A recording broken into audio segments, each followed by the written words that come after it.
Hello, hello, hello! People, mais um Desvendando o Enem para vocês, e não é novidade. Estamos regredindo do 2023, que é o mais recente, ao 2000 e sei lá o quê. Mas esse ano teremos o 2024, né? É importante vocês estarem preparados, ok? Então vamos fazer o seguinte. Primeira coisa que eu tenho para falar para vocês, que é o aviso antes de toda a aula que eu vou começar a dar.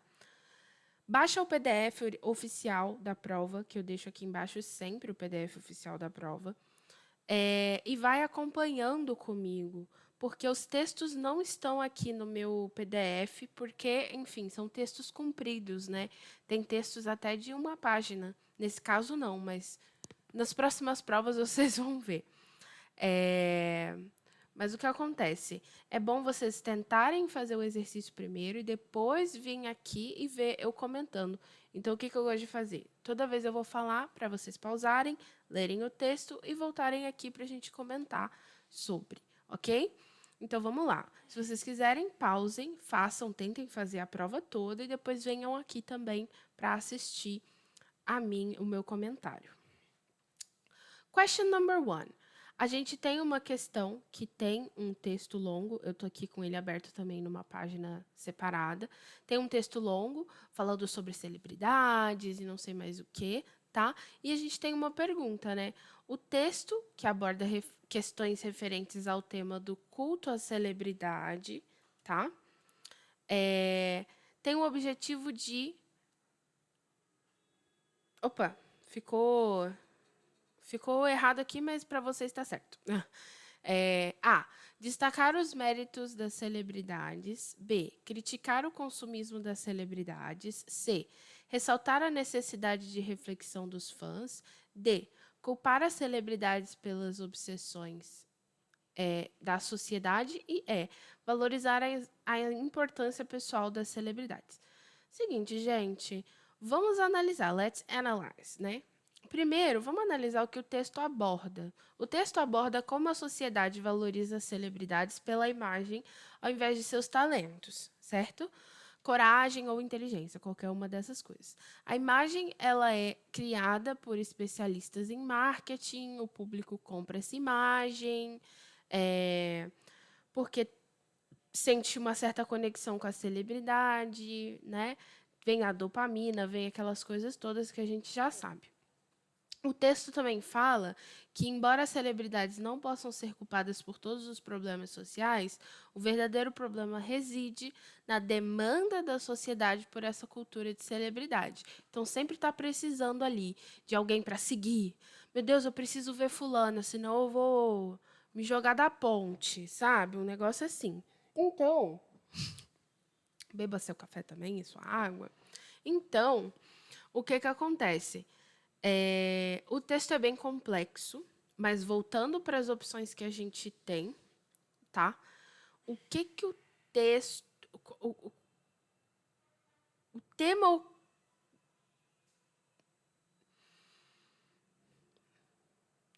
O que o texto aborda em relação a esse culto à celebridade? Você acha que o texto está tentando destacar os méritos da celebridade? Em momento nenhum a gente destaca. Tá? A gente está sempre dizendo que, apesar da celebridade não ter culpa, a celebridade ela aprova, né, aquele tipo de comportamento, porque para estar lá, você aprova que sua equipe de marketing faça isso, você aprova que a sua imagem seja usada dessa forma, você mesmo se expõe a esse jeito. Tem celebridades e celebridades. Letra B. Criticar o consumismo das celebridades. Não sei, em nenhum momento fala do consumismo das celebridades, mas sim do consumo das pessoas desse conteúdo da celebridade, né? Culpar as celebridades pelas obsessões da sociedade. Novamente, a gente não culpa as celebridades. Na verdade, a gente está falando que as celebridades, né, se tornaram uma obsessão, mas porque a sociedade está com quase que uma doença, né, uma sede pelo conteúdo daquela celebridade. Então, não necessariamente é culpa da celebridade, né? Valorizar a importância pessoal das celebridades? Em nenhum momento fala isso. Na verdade, essa é uma opção que você já poderia descartar logo de primeira, quase, né? E aí a gente tem a nossa resposta certa, que eu pulei, não sei se vocês perceberam, mas ressaltar a necessidade de reflexão dos fãs. É necessário que os fãs pensem o que eles estão seguindo, o que eles estão apoiando, quem eles estão seguindo, quem eles estão apoiando. Então, sim, o texto enfatiza a necessidade da sociedade refletir sobre por que são tão influenciados pela cultura de celebridades e pensar por si mesmos, ao invés de serem ditados pelo marketing e pressões sociais. Então, é isso que diz no texto. É um texto extremamente interpretativo. Você tem que ler com cuidado e muitas vezes você não vai ter entendido perfeitamente por conta do uso do vocabulário que tem no texto. Mas é um texto maneiro, é um texto legal de explicar, assim, por isso que eu quis explicar. Leiam com atenção, grifem as palavras que vocês têm mais dificuldade, pratiquem, ok? Então, beleza. Então, a resposta é letra C. Você acertou? Tomara que tenha acertado. Vamos para question number 2. Question number 2 tem outro texto. Nada novo sob o sol. Mas tem outro texto, na verdade é um poema, né? É um poema, isso. E aqui tem a pergunta. Ui. E aqui tem a pergunta. Ao descrever o processo de formação da Inglaterra, o autor do poema recorre a características de outro gênero textual para evidenciar. Então, ele recorre. Vamos entender primeiro a pergunta, né? O autor do texto, do poema, ele recorre a outras características características, né, de outro gênero textual. Onde que estão essas características? Importante enfatizar. Primeiro ponto. Então, guarda essa pergunta. Depois tem a segunda pergunta. O que ele quer evidenciar com essas características? Né? Por que ele fez esse uso de outro gênero textual para evidenciar isso aqui? Né? O que ele quis evidenciar? Ele teve a necessidade de alterar a estrutura de um poema para poder evidenciar certa coisa, então você tem que analisar essas duas partes. A gente tem o poema, vocês têm o poema aí aberto, e eu vou aguardar que vocês leiam, né? E tentem adivinhar qual a característica que vem de outro gênero textual, beleza? Vamos para as opções. O que ele quer evidenciar? A riqueza da mistura cultural, um legado de origem geográfica, um impacto de natureza histórica, um problema de estratificação social ou a questão da intolerância linguística. Então, vamos lá. Vamos entender o texto. O poema, ele metaforicamente descreve a formação da nação britânica através de uma receita, tá? Lista vários ingredientes históricos e culturais que contribuíram para a identidade britânica atual. Enfatiza a importância de misturar e respeitar todos os elementos igualmente para evitar problemas sociais. No final do texto, você tem até nota e warning, que seria tipo cuidado, né? Atenção para você, para essa notificação que ele está te dando, né? Gente, isso aqui nada mais é do que um poema utilizando de uma receita, tá? De uma estrutura de receita, que é onde você põe vários ingredientes numa lista, para poder passar uma mensagem, tá? E aí, né, durante esse texto, tá? A gente enfatiza todas as coisas que tem dentro da sociedade britânica, todas as coisas enfim, que precisou se juntar para poder formar o que é a sociedade britânica atualmente. Então, só de eu falar... Meu Deus, sou muito besta, cliquei no lado errado. Só de eu falar esse negócio de colocar tudo junto numa mistura, né, de fazer uma receita misturando coisas, né, de uma nação, então você já tem uma ideia de que a resposta correta é a letra A, porque o poema destaca a diversidade cultural e a mistura de diferentes povos e línguas que moldaram a sociedade britânica, celebrando essa rica mistura cultural dentro de uma receita, como se fosse uma receita, né? Então a resposta só pode ser a letra A riqueza da mistura cultural. Beleza? Essa eu li tranquilo, porque eu acho que não ficava tão na cara. Mas eu gosto dessa mistura de gênero textual, eu acho isso muito legal. E isso é importante vocês pegarem, tá? Onde que se pega nesse texto? Só para vocês terem essa dica, né? Onde que você pega que isso é uma receita? Porque assim, take some picks, celts and ciliars. Então, pegue isso, isso e aquilo. And let them settle. E deixe descansar. Por que você está deixando culturas descansarem? Não faz sentido. Então, isso é uma coisa que a gente faz na comida. A gente deixa a coisa descansar para depois fazer outra coisa. Sprinkle, essas palavras, né? Sprinkle seria tipo jogue, esfarele alguma coisa em cima. Então, sprinkle some Indians, Malaysians, Bosnians. Olha só. Jogue alguns indianos, não sei como é que fala, da Malásia, Bósnia, papapá. Então, tudo isso você tá. Parece que ele tá jogando um monte de granulado, mas é cultura, né? Então, é por isso que é uma mistura de cultura, né? Por isso que é uma receita também. Beleza? Very good. Question number 3. A question number 3 é muito interessante. Eu gosto bastante dela. Question number 3 fala sobre a nossa querida Michelle Obama.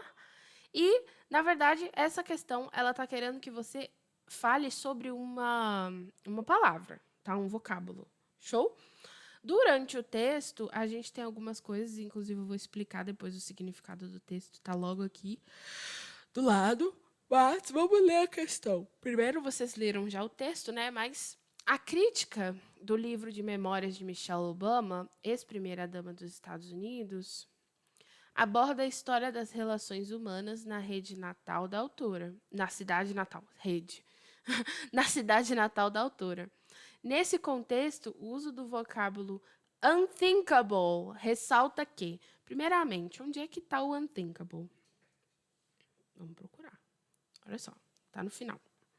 Tá? No final do texto, ela fala assim: The very idea of a black woman as first lady of the land, well, that would have been unthinkable. Gente, essa frase está dizendo: a ideia de uma mulher preta como a primeira dama de uma terra, de uma nação, enfim. Bem, isso teria sido impensável. Unthinkable é impensável, impossível de ser pensado, né? Enfim. Então, o que unthinkable ressalta? A ascensão social era improvável? A mudança do nome era impensável? A origem do indivíduo era irrelevante? O trabalho feminino era inimaginável? Ou o comportamento parental era irresponsável? Gente, dá para confundir duas, mas tem uma que é melhor que a outra, né? Você tem duas opções que são bem legais. O resto você descarta. Mas o trabalho feminino era inimaginável ou a ascensão social era improvável. Mas se você pensar no contexto do texto, você está falando do trabalho feminino no geral, do trabalho da Michelle Obama, ou você está falando que ela subiu num nível social que não era provável dela estar ali, né? Que não era pensado, ninguém imaginava que uma mulher preta ia estar naquela posição antigamente. É uma ascensão social improvável. Então, só vamos ver o que o texto fala juntos, né? O texto inclusive o livro se chama Becoming, é um livro bem legal. O texto foca no contexto histórico e social de como as mulheres negras eram tratadas e abordadas nos Estados Unidos. E que as limitações sociais impostas às mulheres negras não impediam certas ascensões e papéis proeminentes, tipo esse papel que a Michelle Obama ocupou, né, de primeira-dama do ZEUA, que era considerado impensável, que é unthinkable, né, a última palavra daquele trecho. Então, a resposta só pode ser letra A. A ascensão social era improvável, beleza? Porque o termo unthinkable destaca a improbabilidade de uma mulher preta alcançar o status social elevado, beleza? Então é isso, letra A. Question number 4. Gosto dessa. Gosto muito dessa. Vamos lá falar da question number 4. A question number 4, ela é uma tirinha, né? Na verdade, um pedaço, não uma tirinha, meu Deus. Esqueci o nome disso, mas é uma imagem, um desenho, e embaixo tem uma frase. Eu vou ler a frase, né? My desire to be well informed is currently at odds with my desire to remain sane. O que essa frase quer dizer? Meu desejo de estar, né, bem informada está atualmente enfrentando, né, tipo,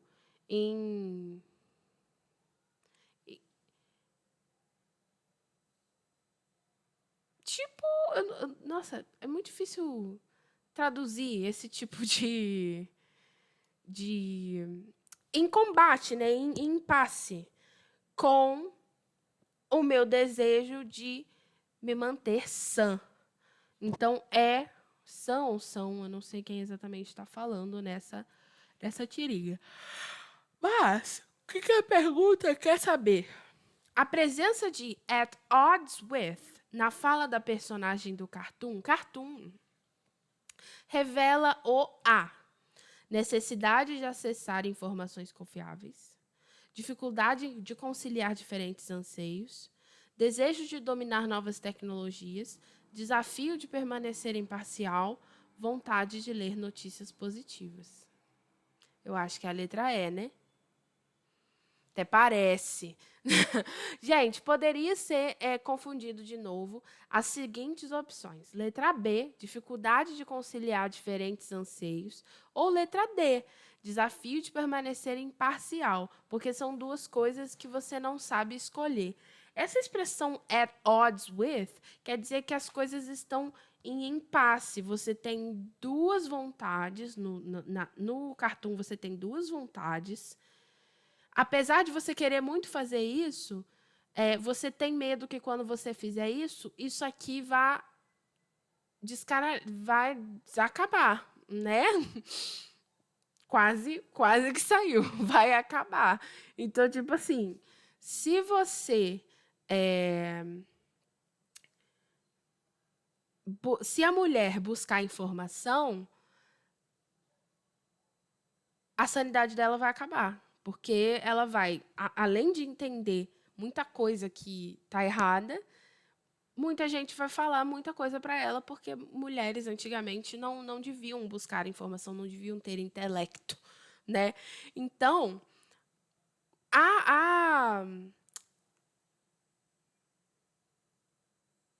conflito, tá vendo? Achei a palavra. E estava logo em seguida, por que eu não pulei para a próxima página? Não tem esse problema, né? Meu desejo de estar bem informado está atualmente em conflito com o meu desejo de permanecer sã. No caso, era sã feminino, né? Mas, enfim. E aí, a expressão at odds with, nesse caso, indica um conflito ou dificuldade em conciliar o desejo de estar bem informado e o desejo de estar são, destacando o desafio de gerenciar esses diferentes desejos. Então, dificuldade de conciliar diferentes anseios. Essa palavra anseio é só um jeito difícil de falar desejo, né? Ou coisas que você quer, beleza? Então, a resposta é letter B. E a última questão, number 5, é um texto também. Acho que é até um diálogo aqui no meio. Tem um diálogo que a pessoa fala ugly. Ui! Então é um microdiálogo, tá? Entre dois personagens. E aí a gente vai considerar o quê? Lê aí o diálogo em nome de Jesus. Considerando-se o olhar dos personagens, esse trecho do roteiro de um filme, é um roteiro de um filme, permite reconhecer que a avaliação sobre um lugar depende da beleza do próprio local, perspectiva do visitante, contexto histórico do local, tempo de permanência no local ou finalidade da viagem do visitante. Família, vamos lá. O que o texto está falando? O Celine comenta sobre como os americanos percebem a Europa, descrevendo a sua beleza e história como potencialmente opressivas, porque reduzem o indivíduo à insignificância dentro de uma longa história. Show! Ela contrasta isso com os Estados Unidos, particularmente Los Angeles, que ela acha neutra. A Jessie até fala, tipo, a Jessie ou o Jessie, não sei exatamente se é um homem ou mulher, mas esse nome serve para os dois, em inglês. Fala, tipo assim, ugly, tipo, feio, né? Mas não, ela ia falar neutra. Como uma tela em branco. Ela menciona que lugares como Veneza podem ser avassaladores em uma lua de mel, porque as pessoas podem estar muito preocupadas com a beleza para se concentrarem no relacionamento. Tá? Então, a gente tem esse contraponto. Vamos analisar. Ai, meu Deus, quase que eu dei a resposta. Vamos lá. O texto está basicamente falando que a visão das pessoas sobre a Europa, né, é uma. Bonito, perfeito, maravilhoso, economicamente, belezamente, tudo isso. Mas toda essa beleza, história, toda essa coisa, tipo assim, é só você olhar. É só você olhar na história de qualquer lugar que você acha beleza, mas você também acha destroços. Então, se você for na Europa, por exemplo, Paris. Paris estava tendo uma polêmica agora em Paris, porque o povo estava tendo promoção para viajar para Paris, porque Paris está... Os turistas não estão querendo mais ir para Paris por causa da fama deles serem fedidos. Gente, calma lá, né? São visões. Paris tem vários lugares bonitos. É uma cidade muito turística. Eita, turística. Mas, de verdade, o metrô de Paris, de acordo com fontes que me falaram, é muito fedido, porque as pessoas não tomam banho lá. Mas isso é uma coisa da cultura deles. Então, na sua visão, né, na sua perspectiva, o que é bonito, o que é feio? Bonito ou feio? Você é a sua perspectiva. Então, por isso, o texto está falando, tipo assim, dependendo para onde você olhar, você pode ver de uma forma diferente. Dependendo se você olha para a história, você vai ver de uma forma terrível. Mas se você olha só para o futuro, pensando que a Europa é um lugar lindo, que não sei o que não sei o que lá, você vai ver a coisa boa. Então, tudo depende da perspectiva do visitante. Então, a resposta é letra B, queridíssimos. A avaliação dos personagens sobre diferentes lugares, Europa versus América, Los Angeles versus Veneza, né? Claramente depende de suas perspectivas pessoais. Tanto que Jessie fala que é feio, né? Ugly. Mas deixa eu lembrar o nome dela. Celine, ela fala ugly não, neutral, né? Neutro. Ou uma coisa blasé. Então depende de quem tá olhando. Sempre. Tá? É isso, pessoal. A gente analisou as questões de inglês do Enem 2021. E eu queria dizer para vocês que se vocês ficaram com alguma dúvida, tá? Podem, sei lá, olhar, fala para mim nos comentários, aquelas que tá achando que é um vídeo do YouTube. Manda mensagem pra gente. A gente te responde a sua dúvida. Eu tô aqui para isso, entendeu? Agora, sempre tenta fazer a prova antes, beleza? Para poder vocês terem o primeiro choque, o primeiro contato com a prova. Até porque quando vocês estiverem lá na prova, vocês não vão estar com essa avaliação minha na cabeça, a não ser que vocês fiquem decorando as minhas avaliações para chegar lá, tipo assim, a Isabela disse isso, a Isabela disse aquilo. Mas não adianta, a prova é uma surpresa, beleza? Então, see you next time. E ó, kisses no coração de vocês. Bye, bye.